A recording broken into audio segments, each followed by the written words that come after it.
బిచ్చగాని, భక్తిలో బిచ్చగాని, నీ యొక్క దాసాని దాస సేవలు బిచ్చగాని నాకు ప్రసాదించవమ్మా దేహి దేహి శ్రీ మహాలక్ష్మి అంతటి అమ్మవారిని వేడుకుంటున్నాం. కాబట్టి మీరందరూ ఎంత గట్టి వలుగుతే అమ్మ అంత అనుగ్రహిస్తుంది. ఎందుకంటే కమరే కమరాయి, కమలు అంటే కమలు.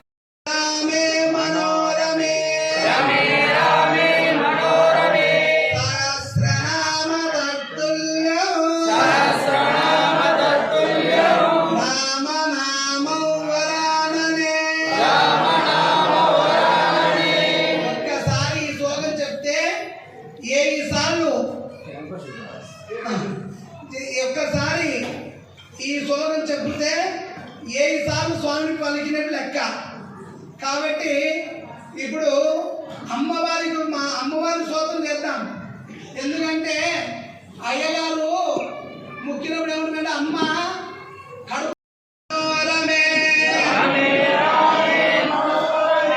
సహస్రనామ తత్తుల్యం రామ నామం వరాననే.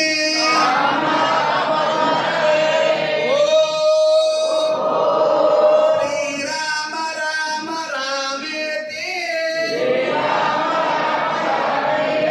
రామే మనోరమే సహస్రనామ తత్తుల్యం రామ నామం వరాననే. రామనామ వరాననే. శ్రీరామ రామ. స్త్రీ మానవుని అందువలననే ఆమెని మాతృదేవోభవ అంటూ గురువు కంటే కూడా ఉన్నతమైన స్థానాన్ని ఇచ్చి ఆమెను నేటికి మనం స్మరించుకుంటూనే ఉన్నాం. మన వివాహ వ్యవస్థలో కూడా వరుడి చేత పంతుల వారు వివాహ సమయంలో నాతి చరామి అంటే నేను భార్యని అనుసరించి నడుచుకుంటాను అని అక్కడ వివాహ సమయంలో పురుషుడు వాగ్దానం చేస్తారు. అంటే అంత ఉన్నతమైన స్థానాన్ని మన భారతదేశంలో ఈ పుణ్యభూమిలో మహిళకి స్త్రీకి ఇవ్వడం జరిగింది. అటువంటి మనం మన పిల్లలకి, మన కుటుంబానికి, మన సమాజానికి మనం ఏం చేస్తున్నాం, మన పిల్లలకి మనం ఎంతవరకు సంస్కారాన్ని ఇవ్వగలుగుతున్నాం అని మనం ఒక్కసారి వేరే దేశాలలో స్త్రీకి ఉన్నటువంటి ఔన్నత్యం కానీ మనం చూస్తున్నాం. అక్కడ స్త్రీకి అసలు విలువ ఉండదు. కానీ ఈ దేశంలో మనం పుట్టినందుకు, స్త్రీగా జన్మించినందుకు మనం గర్వించదగ్గి మన పిల్లలకి మనం సంస్కారం చిన్నప్పటి నుంచే వివిధ మతాల వారు జరిగింది. అటువంటి మనం మన పిల్లలకి, మన కుటుంబానికి, మన సమాజానికి మనం ఏం చేస్తున్నాం, మన పిల్లలకి మనం ఎంతవరకు సంస్కారాన్ని ఇవ్వగలుగుతున్నాం అని మనం ఒక్కసారి ఆలోచించుకోవాలి. వేరే దేశాలలో స్త్రీకి ఉన్నటువంటి ఔన్నత్యం కానీ మనం చూస్తున్నాం. అక్కడ స్త్రీకి అసలు విలువ ఉండదు. కానీ ఈ దేశంలో మనం పుట్టినందుకు, స్త్రీగా జన్మించినందుకు మనం గర్వించదగ్గి మన పిల్లలకి మనం సంస్కారం చిన్నప్పటి నుంచే వివిధ మతాల వారు నెలల బాలికల నుంచి చిన్నారులకి బుర్గా వేయడం మనం చూస్తూనే ఉన్నాం. అంటే చిన్ననాటి నుంచి వాళ్ళ మత ఆచారాలను వాళ్ళు చాలా సక్రమంగా వాళ్ళ పిల్లలకి నాటేస్తున్నారు చాలా చిన్నప్పటి నుంచి. మనం కూడా అదే విధంగా మన చిన్నారులకి చిన్ననాటి నుంచే మనం చాలా బిజీ లైఫ్ అయిపోయింది. ఇప్పుడు నాన్న పని చేస్తారు, అమ్మ పని చేస్తుంది, కుటుంబ వ్యవస్థ కూడా. అందరికీ నమస్కారం. ఆర్ఎస్ఎస్ విజయదశమి రోజున ప్రారంభం చేసుకొని నేటికి 100 సంవత్సరాలు పూర్తి చేసుకొని 101వ సంవత్సరంలో అడుగుపెట్టిన సందర్భంలో మనం ప్రతి గ్రామాన ఖండంలో, జిల్లాల్లో, మొత్తం ఆంధ్రప్రదేశ్ రాష్ట్రం మొత్తం మీదట మనం ఈ హిందూ సమ్మేళనం అనే పేరిట మనము జరుపుకుంటున్నాము. హిందూ సమ్మేళనం అంటే అందరము ఒక చోట సంఘటితం కావడం. హిందువులలో చైతన్యం కోల్పోయి అందరూ ఎవరు వారు నిమ్మకు నీరెత్తినట్టుగా ఉన్నారు.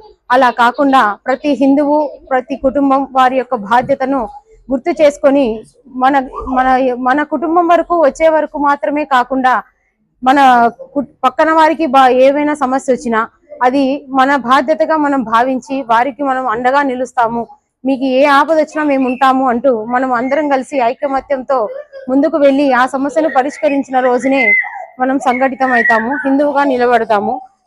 గడప లోపల మన కులం, గడప దాటితే హిందువులం, అని మనం అందరం గుర్తు చేసుకొని మన పండుగలు సంప్రదాయాల గురించి మన పిల్లలకి చక్కగా బోధిస్తూ, నేటి యువతరం బొట్టు పెట్టుకోవాలన్నా నామోషి, గాజులు వేసుకోవాలన్నా నామోషి, తర్వాత డ్రెస్ పైన చున్ని వేసుకోవడానికి కూడా చాలా నామోషిగా ఫీల్ అవుతున్నారు.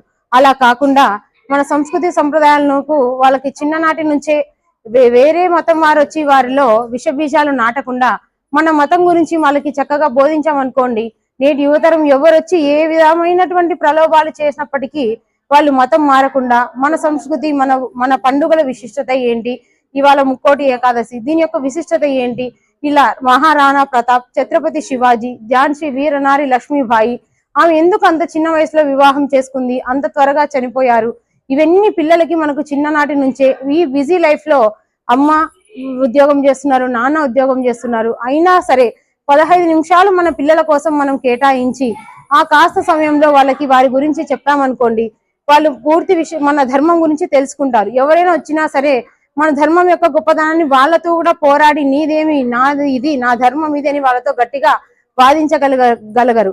నేటి సమాజంలో లవ్ జిహాద్ పేరుతో మన హిందూ యువతులని ముస్లిం పిల్లలు ఎలా చేస్తున్నారు, వాళ్ళకి మాయ మాటలు చెప్పి పేరు మార్చుకొని నేటి సోషల్ మీడియాలో వాళ్ళు ఎటువంటి మాటలతో మన పిల్లల్ని ప్రలోభపెట్టి లవ్ పేరుతో మోసం చేసి ఎంత అరాచకాలకి నేటి పేపర్లలో, రిపోర్టర్స్ లో, వార్తాపత్రికలలో మనం ఎంత బాధపడుతున్నామో అవన్నీ మీరు చూసి ఆలోచించాలి. ఇది ఎందుకు జరుగుతుంది అని బాగా గమనించాలి. నేటి యువతరానికి మన తల్లిగా మన బాధ్యతను, తండ్రి బాధ్యతలు వేరు, తల్లి బాధ్యతలు వేరు.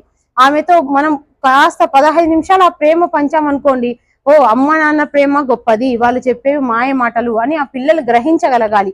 అలా చేస్తూ మన నేటి యువతరాన్ని ముందుకు తీసుకెళ్తారని కోరుకుంటూ మన హిందూ ఐక్యతగా ఉండాలని మనస్ఫూర్తిగా ఆశిస్తూ ఈ చక్కటి అవకాశం ఇచ్చినటువంటి పెద్దలకి నా హృదయపూర్వక నమస్కారం. భోలో భారత్ మాతా కీ జై, జై హింద్. జై శ్రీరామ్. హిందూ బంధువులందరికీ నమస్తే. నా పేరు అంబటి చంద్రశేఖర్ రెడ్డి, కొల్లుమూల అఖండ కార్యవాహగా పనిచేస్తున్నాను. ఈరోజు హిందూ మహాసమ్మేళనాలు చివరి రోజు. మొత్తం ఈ ఖండలో 8 సంఘ మండలాలు, 8 హిందూ మహాసమ్మేళనాలు జరపడం జరిగింది. ఈరోజు చివరి రోజు అయినటువంటి తిమ్మినాయనపేట సంఘమండలంలో, తిమ్మినాయనపేట గ్రామంలో శ్రీ వెర్రి గోవిందరాజు స్వామి దేవాలయం కాడ ఈరోజు పూర్తి చేసుకోవడం జరిగింది. దాదాపుగా మొత్తం మీద 15,000 మంది మేము ఈ 8 సంఘమండలాల్లో 8 సమ్మేళనాలలో కలపడం జరిగింది. ఇంత పెద్ద ఎత్తున సమ్మేళనాలు నిర్వహించడం మా జీవితంలో మొదటిసారి. ఎందుకంటే ఎక్కడ చూసినా కానీ 1000, 1200, 1700, 700, 600 ఇట్లా ఇంత పెద్ద సంఖ్యలో ఈ సమ్మేళనానికి ఆర్ఎస్ఎస్ నుంచి, విశ్వ హిందూ పరిషత్, బజరంగ్ దళ్ ఇట్లా వివిధ క్షేత్రాల నుంచి వచ్చినటువంటి కార్యకర్తలను కలుపుకొని ఈ కార్యక్రమం అనేది పూర్తి చేయడం జరిగింది. ఈ కార్యక్రమానికి స్వామీజీలు కూడా మాకు సహకరించడం జరిగింది. ఎందుకంటే పీఠాధిపతులు వాళ్ళు కూడా ఎంతో బిజీగా ఉన్నటువంటి వారు కూడా సమయం ఇచ్చి ఈ కార్యక్రమాలకు వచ్చి వాళ్ళు దిగ్విజయం చేయడానికి ఆశీస్సులు కూడా మాకు ఇవ్వడం జరిగింది. ఇటువంటి సమ్మేళనాలు చేసుకోవడం వల్ల మన హిందుత్వంలో మరింత ముందుకు పోవడానికి, అదే కన్వర్షన్ కాకుండా ఉండడానికి కూడా మనకు మంచి అవకాశం ఉంటుంది.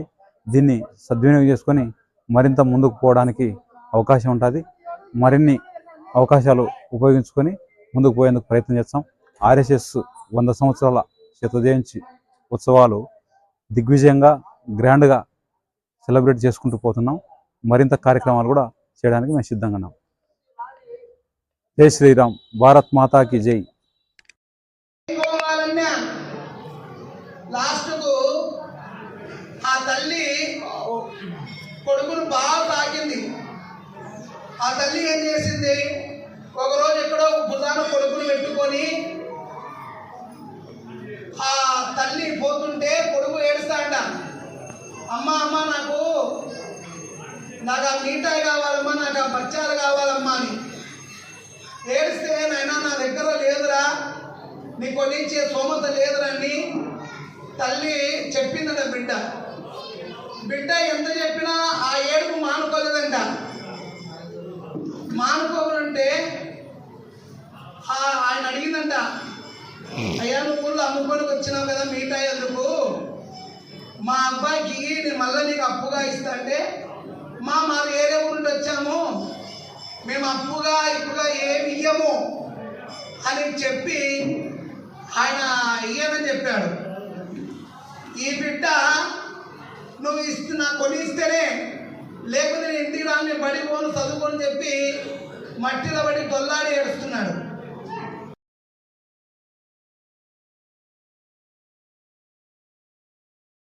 తప్పు చేసి ఆ నీటాయి తెచ్చి ఆ పిల్లవాడికి ఇస్తే వాడు తృప్తిగా తిని వాడు వాళ్ళమ్మతో ఆడుకుంటూ ఉన్నాడు. అలాగా తల్లి తప్పు చేసో ఏం చేసో ఆ బిడ్డను పెంచి పెద్ద గొప్పవాడిని చేసింది. బాగా పెద్ద గొప్పవాడైపోయి పెద్ద ఉద్యోగస్తుడు పెద్దగా అయిపోయినాడు. పెద్దగా అయిపోయిన తర్వాత ఆ తల్లి ఇంకా అదే పల్లెటూరులో ఉంది. ఆ కొడుకు అంత పెద్దవాడైన తర్వాత అతని నుంచి ఒక భార్యను పెళ్లి చేసుకున్నాడు. తర్వాత పెళ్లి చేసుకున్న తర్వాత ఆయన నుంచి ఒక గొప్ప స్థితికి వెళ్ళాడు. వెళ్ళిన తర్వాత అప్పుడు అబ్బాయి అంటాడ, మా అమ్మ మంచిది కాదు, పలానా దగ్గర తప్పు చేసింది మా అమ్మ, తప్పు చేసింది అని చెప్పి భార్య అంటాడు. భార్య అంటానే వాళ్ళమ్మ ఆ రోజు ఎందుకు తప్పు చేసింది? వాని కోసమే, తన సుఖం కోసం కాదు, తన బిడ్డ బాగుండాలి, నా బిడ్డ బాగుండాలని చెప్పి ఆమె ఎంతో పెంచిందంట. తర్వాత ఆ భార్య ఒక సైకోలాగా తయారైందంట. ఆమె కడాగా వెళ్ళిపోయిందంట. నాకు ఒకటి కావాలి, నాకు మీ అమ్మ తప్పు చేసి నువ్వు చెప్పినావు, అటువంటి ఆమె మొగలు నేను చూడలేను, నీతో నేను కాపురం రాను, కాబట్టి నాకు నీ తల్లి గుండెకాయ కావాలా, అది తెచ్చి నా దగ్గరికి ఇస్తే నీ అంటే నేను కాపురానికి వస్తాను, నేను రానని చెప్తాను. సరే అని చెప్పి తప్పకుండా తెస్తానని చెప్పి ఆ అబ్బాయి బయలుదేరి ధైర్యం చాలేక ఫుల్ మందు తాగి వాళ్ళమ్మ కొట్టంలో పోయి నిద్రపోతుంటే వాళ్ళమ్మ పొట్ట మీద ఎక్కి కత్తి తీసుకొని దొమ్మలు చీల్చి ఆమె గుండెకాయ తీసుకున్నాడు. తీసుకొని చేత పట్టుకొని పోతూ ఉంటే గడప కట్టుకొని కింద పడతాడంట ఆ బిడ్డ. పడితే ఆ గుండెకాయ అంట, నాయనా కొడక భద్రవురా, కింద పడితే జాగ్రత్త ఓ నాయనా, జాగ్రత్త ఓ అని చెప్పి ఆ గుండె చెప్తుందంట. చూడండి తల్లి ప్రేమ ఎంత గొప్పదో చూడండి. ఎన్ని జన్మలు ఎత్తినా, ఎన్ని రోజులు ఎత్తినా మన తల్లి రుణం మనం తీర్చుకోలేము. కాబట్టి మన తల్లి మన కోసం ఎంత కష్టపడిందో మన తల్లి నుంచి మనము ఆదరించాలి, ప్రేమతో చూడాలి. ఈరోజు ఒక ఆమె, ఈరోజు మన ఆశ్రమానికి ఒక ముసలామె వచ్చిందండి. 3 రోజులు అవుతుంది. అలా హైదరాబాద్లో ఉంటారు. ఆమె 4 బిడ్డలు. 4 బిడ్డలకు ఆమె మధ్యకాలంలో భర్త తాడవతి వదిలేస్తే ఎక్కడో పల్లెటూరు అయితే బస్తీకి అంటే హైదరాబాద్ పోయి వాళ్ళ గొప్ప వాళ్ళని చేసి చదివించి ఉద్యోగం చేసింది. ఉద్యోగం చేసిన తర్వాత ఆమెకు ఇప్పుడు పచ్చవాతం వచ్చిందండి. కాలు పడిపోయింది, చెయ్యి పడిపోయింది, నోరు పడిపోయింది. రాత్రి వచ్చి మన ఆశలు దింపి చెప్పకుండా తెంపుకున్నారు. కారు వేసుకొని వచ్చినారు, ఆశలు దింపినారు. ఆమె బెడ్షీట్లు ఆమె బట్టలు పెట్టారు, ఆమె నాడు ఇచ్చారు. వాళ్ళంతా దింకపోయారండి. ఎంత దురదృష్టం చూడండి. కనీసం ఆమె ఆధార్ కార్డుని ఇస్తే మన ఎక్కడన్నా హాస్పిటల్ చూపినుకో, ఓటు చూపినుకో మనకు అవకాశం ఉంటుంది. ఏమి ఇవ్వకుండా చెప్పకుండా దింపుకొని పోయారు. సో 4 కొడుకులంటే మన ఒక్కరు కాదు. ఆ తల్లి ఏడుస్తూ ఉంది. ఏమ్మా చెప్పంటే నోరు లేదు, నడసనికి నడక రాదు. సరైన తట్టుగా నేనే ఆశ్రమంలో పెట్టుకొని ఒక అమ్మాయిని పెట్టి ఆమెకు తయారీ తినిపించి పొద్దునే రోజు వేడిలతో స్నానం చేయించమని చెప్పి సేవ చేపిస్తున్నాం. అంటే అటు అటువంటి దురదృష్టంలో మన భారతదేశం అలా తయారైపోతున్నాం. తల్లిని మనం ఎక్కడ విరమిస్తున్నామండి? ఈరోజు మనం అందరం చెప్పుకుంటున్నాం తల్లి గురించి. తల్లికి ఒక ముద్ద అన్నం పెట్టాలని ఎంత బాధపడుతున్నాం చూడండి. 4 కొడుకులు తన రక్తముతో మాంసం ఇచ్చి కష్టపడి అన్ని చేస్తే ఈ వద్దు మంచంలో పడిందని చెప్పి ఆ తల్లిని ఎక్కడో ఆసనలో పడేసి వస్తే ఆ తల్లి శోకం ఎంత ఉండాలా? కాబట్టి దయచేసి మీరు వచ్చే అటువంటి అవకాశాన్ని మన గ్రామానికి కానీ మనకు కానీ అటువంటి అవకాశం రానియాకండి. ఎందుకంటే చాలా గొప్పది. ఆ తల్లిని చూస్తుంటే నాకే ఏడుపు వస్తూ ఉంది. అటువంటి మాతృమూర్తి ఎన్ని కష్టాలు పడి సాకిందో కానీ ఆ తల్లి ఈ బదులు ఆ తల్లికి చివరిలో ఒక ముద్ద అన్నం పెట్టకుండా మనం ఎక్కడో పడేసిపోతున్నామంటే చాలా గొప్పదండి. ఈ కాలంలో ఏమైందంటే నేను ఒకరోజు బెంగళూరు పోయినానండి. బెంగళూరు పోయిన తర్వాత ఒక బాబుల ఇంటికి పోయాను. బాబుల ఇంటికి పోతే వాళ్ళు కోటీశ్వరులు అండి. కోటీశ్వరులు వాళ్ళ అమ్మ నాన్న చూస్తే 70,000 80,000 ముష్టిరోలండి. ఎక్కడో ఒక పంచన రూములు ఉంటే ఆ రూమ్లో పాత మంచాలు కుర్చీలు వేస్తే ఆ దాంట్లో కూర్చోబెట్టినారు. కూర్చోబెట్టి వాళ్ళ పరిస్థితి చూస్తే చూనికి వాళ్ళు పెద్ద పెద్ద బంగ్లాలు ఉన్నారు. నేను చూసి సరే ఏం చేస్తారు సిటీలో ఇంతేయాలి అనుకున్నాను. రాండి స్వామిని ఇంటికి తీసుకుపోయినారు, కాలు కడిగారు, చాలు కప్పారు, దండ వేశారు. అన్నీ సంతోషమైందండి. తర్వాత అందరు మా పిల్లలంతా ఉన్నారు. స్వామి ప్రకాశం నీతో ఒక మాట మాట్లాడాలి స్వామి అని. సరేలే స్వామి మాట్లాడతానని చెప్పి మా పిల్లలందరినీ బయటకు పంపించాను. వాళ్ళతో మాట్లాడుతుంటే వాళ్ళ భార్య భర్త వాళ్ళ పిల్లలంతా ఓంకిలు పెట్టి ఏడుస్తున్నారు.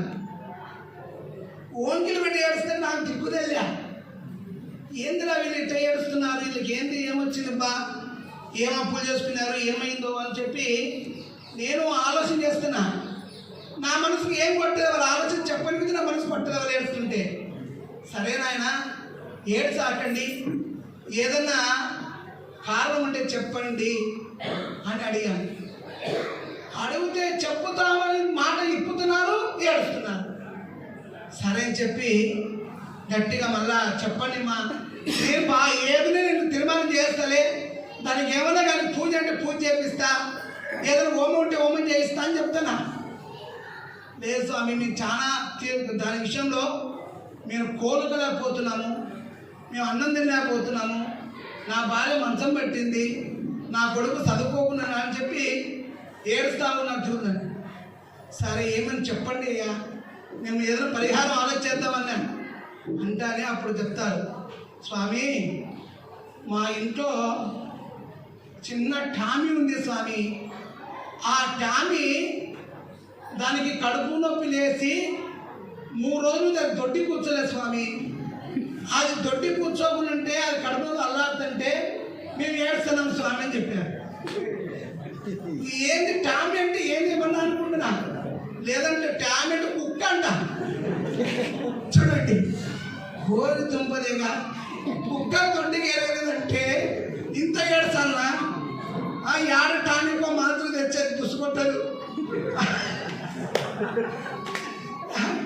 ఆ కుక్కకు ఒక రూము, దానికి ఏసీ, దానికి బెడ్, దానికి ఫుడ్డు, దానికి ఎలా ఉందంటే అమ్మ నాన్న చూస్తుంటే పంచన పాడుపడే కుర్చీలు సోఫాలతో వాళ్ళు ఉంటారు. దీన్ని చూసే ఏసీ రూము, ఫ్యాను, దానికి ఒక సపరేట్ షాంపూ, సబ్బు, దాని తిండి, ఫుడ్డు, దాని ఎటువంటి లగ్జరీ జీవితం, దానికి ఖర్చు నెలకి 50,000 అంట. చూడండి కానీ మా పిల్లలు చెప్పాను, మా పిల్లలంతా నగి పెడుతున్నారు. ఇది ఎక్కడ కాలము, కుక్కకు కడుపు నొప్పి లేసి 3 రోజులు దొడ్డి కూర్చొని నువ్వేం చేస్తావు స్వామి, ఏదైనా హాస్పిటల్ పోతే 10 కాలం చేస్తారు, మీ ముందర ఏం చేస్తారని చెప్తే అప్పుడు నాకు సిగ్గుచేట అయింది. మన వాళ్ళు కుక్కలకే బాగా ప్రాధాన్యత ఇస్తున్నారు కానీ మానవ జీవితానికి ఎవరిని చూడకుండా ఉన్నారు. తల్లిని తండ్రిని ప్రేమ, అక్క బావ బంధువులనే ప్రేమ లేదు. ప్రతి ఒక్కరూ ఇలాగా గోమాత నుంచి ప్రేమ లేదండి. గోవు నుంచి వదిలేసి ఈ మధ్యకాలం అందరూ కుక్కలు పెంచడం ఎక్కువైందండి.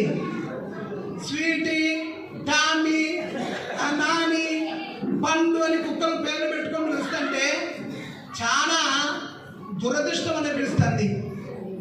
అది కారణం ఏమైందంటే ఇప్పుడు ఒట్టువైపు పిల్లల గురించి అదే పేర్లే, కుక్కకు అదే పేర్లు. ఏమైంది? ఇంతకుముందు మా ఇంట్లో చిన్నప్పుడు వెంకటేశ్వరు, శ్రీనివాసులు, ఏడుకొండలు ఇంకా పేర్లు పెట్టేవాళ్ళు. ఇప్పుడు ఏం కావాలి? ఇంట్లో పండు, కన్నా ఇట్లా పేర్లు పెడుతున్నారు. అది కుక్క పేరా, కొడుకు పేరా, బిడ్డల పేరా అర్థం కాలే.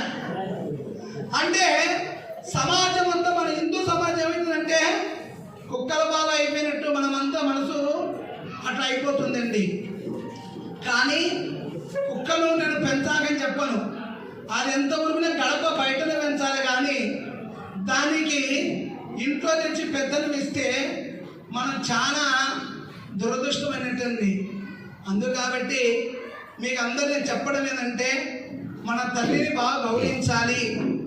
మన పిల్లలను బాగా ప్రేమతో పెంచుతూ మన కష్టాన్ని మనం తప్పకుండా తెలుసుకోవాలి. అలాగనే మన భారతదేశంలో పుట్టామండి. మనం ఎంతమందో, నిన్న ఒక ముస్లిమ్స్ ఆయన బిజ్నానంలో సభ జరుగుతుంది, ముస్లింస్ వచ్చి కూర్చున్నారండి. వాళ్ళకు 5 గంటలకు అజా ఇస్తానే వాళ్ళు ఎమ్మడే కింద లేచి టోపులు పెట్టుకోపోయి వాళ్ళు మసీదుకి వెళ్ళిపోయి వాళ్ళ ప్రార్థనలు చేసుకుంటున్నారు. తర్వాత సాయంకాలం 5 అవుతానే 6 అవుతానే క్రిస్మస్ అంతా ఎవరైతే మతస్థులు బైబిల్ పట్టుకొని మందిరానికి వెళ్ళిపోయి సంఖ్యలు పెట్టుకొని పోయి వాళ్ళ యొక్క ధర్మాన్ని వాళ్ళు చేస్తున్నారు. మనకేం దురదృష్టం పట్టిందో చూడండి. మన ధర్మంలో ఒక్కరన్నా మన భౌతికత పట్టుకుంటున్నామా? ఒక్కరి ఇంట్లోని రామాయణం, సంపూర్ణ రామాయణ పుస్తకం ఉందా? ఎవరింట్లో చెయ్యొద్దండి. చూడండి, ఇంతమంది ఇంట్లో రామాయణం అంటే ఎంతమంది దాదాపు ఎంచుకుంటే ఒక 5-6 ఇళ్ళే కనపడుతున్నాయి. అంటే మనం ఎంత దురదృష్టంలో ఉన్నాం. కాబట్టి మన యొక్క భౌతికతను ప్రేమించండి, రామాయణాన్ని ప్రేమించండి. భాగవత సప్తాహ గ్రంథాలు ఎన్నో ఉన్నాయి. అలాంటి గ్రంథాలు చదవకపోయినా చాలండి, మన ఇంట్లో ఉంటే చాలు. కాబట్టి మీరందరి నుంచి తెలుసుకోవాలి ఒకటి ఏంటంటే, మనము మన ధర్మములో చెప్పుకుంటూ పోతే ఎన్నో ఉన్నాయి.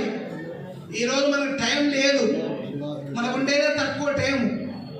అందుకాబట్టి మీరందరూ నుంచి ఏదేదో ఊళ్ళో నుండి వచ్చినారు కాబట్టి మీరు అక్కడ చేరుకోవడము. ఈరోజు ముక్కోడి ఏకాదశి కార్యక్రమం ఉంటుంది. మనం ఎన్నో వేలు ఖర్చు పెడుతున్నామండి. ఆ పుస్తకానికి అయితే ఒక 150 రూపాయలు, 200 రూపాయల పుస్తకం వస్తుందండి. ఆ పుస్తకం తెచ్చి మీ ఇంట్లో పెట్టుకొని రోజు ఒక్కసారి తాగి నమస్కారం చేసుకోండి. అప్పుడే మన ధర్మం మీద మన ప్రేమ పుడుతుంది. మన ధర్మాన్ని మనం ఎలా ఉండాలా, మన ఆచారం ఎలా ఉండాలా, మన సంస్కృతి ఎలా ఉండాలా అనేది మనం రోజు ఆ పుస్తకం మీద చేయబెట్టి ముక్కుంటానే రోజు మనకే మేలుకునే స్థితి వస్తుందండి.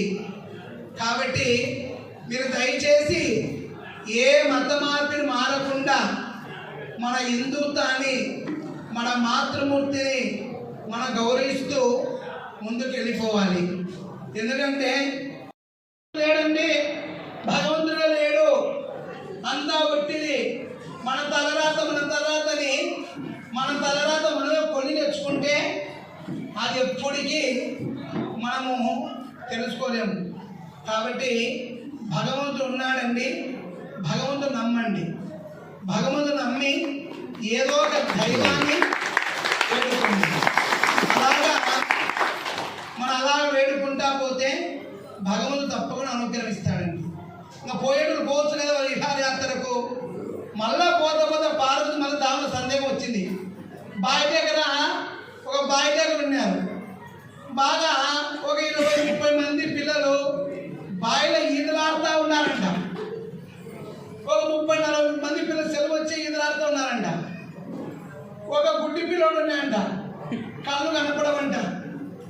ఆ గుడ్డి పిల్లోడు వీళ్ళంతా ఈదలాడుతుంటే కేకలు కొడుతుంటే ఆ పిల్లోడు చూసి సంతోషపడుతూ కేకలు వేస్తూ చేతులు ఊపుకుంటున్నా అంట బయట. అది మన పార్వతి చూసింది. చూసి, స్వామి నీకు తగునా స్వామి, 20-30 మంది 50 మంది పిల్లలు బాయిలో ఈదలాడుతున్నారు కోనేట్లో, వాని ఒక్కరికి కళ్ళు ఇవ్వకుండా గుడ్డోని చేసినావు.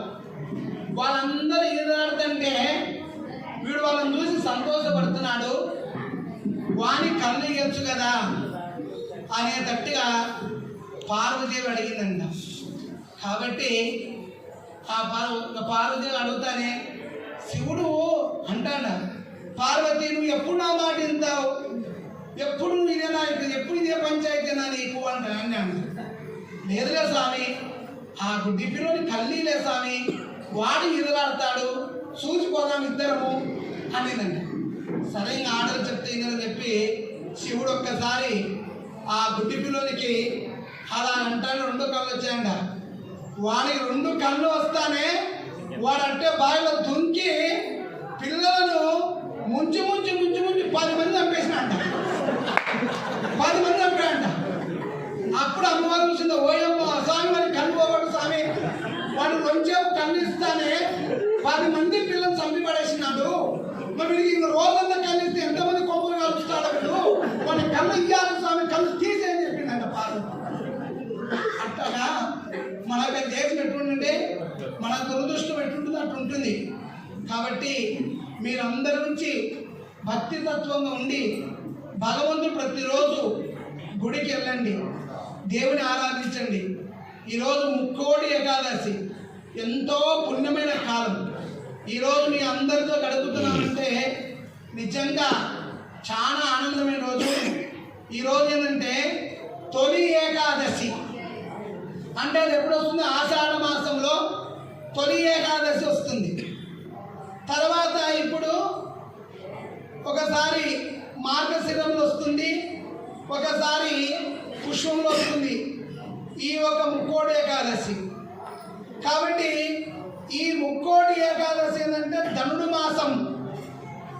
తమిళంలో ధనుడు మాసాన్ని ఒక పుణ్యమాసాన్ని అనుకుంటారు. కాబట్టి ఇది ఉత్తరాయణ కాలానికి తెల్లారుజాము అంటారు. జాము, తెల్లారుజాము. ఇది తొలి ముక్కోటి ఏకాదశి కారణం. స్వామివారు తొలి ఏకాదశి రోజు ఏం చేస్తాడంటే యోగ నిద్రలో నిద్రపోతాడండి. శ్రీమన్నారాయణుడు యోగ నిద్రలో నిద్రపోయి 4 నెలలు ఎవరికి దర్శనం ఉండదు. దక్షిణాయనంలో శ్రీమన్నారాయణుడు దర్శనము ఎవ్వరికి ఉండదంటండి. కాబట్టి ఆ 4 నెలలు కార్తీక మాస శిలక ద్వాదశికి 4 నెలలు పూర్తి అయిపోతాయి. అప్పుడు స్వామి యోగ నిద్ర అయిపోతుంది. అప్పుడు అందరూ చూస్తుంటారండి. ముక్కోటి దేవతలందరూ నుంచి వైకుంఠంలోకి స్వామిని దర్శనం చేసుకోవాలని చెప్పి ముక్కోటి దేవతలు, ఋషులు, యోగులంతా ప్రపిస్తుంటారు. అప్పుడు స్వామి ఆ ఒక చిలక ద్వాదశి రోజు లేచిన స్వామి ఈరోజు బాగా స్వామివారు సంతృప్తి అయి భూనీల సమేతుడై లక్ష్మీపతి అయి స్వామివారు ఆదిశేషుని యొక్క పడగల పైన మధ్యలో వైకుంఠంలో ఉత్తర ద్వారం తెరుస్తారండి. ఈరోజు ముక్కోటి ఏకాదశి. అందుకాబట్టి ఈరోజు ముక్కోటి దేవతలంతా వైకుంఠంలో శ్రీమన్నారాయణ ఒక దర్శనం చేసుకుంటారంట. కాబట్టి మన వైకుంఠం పోలేం కదా. భూమి నుండి దిగికి వచ్చిన ఏదైతే విష్ణు ఆలయం ఉంటుందో దానికి సాక్షాత్ మనం ఈరోజు దర్శనం చేసుకుంటే ఆ వైకుంఠంలో శ్రీమన్నారాయణుని దర్శనం చేసుకునేట్టే. కాబట్టి ఈరోజు మీరు ఇంతమంది వచ్చారండి. ఇంతమంది వస్తే ఏమంటే ఇక్కడ విశేషత అంటే ఈరోజు ముక్కోడి ఏకాదశి. మరి ఏంటి ప్రత్యేక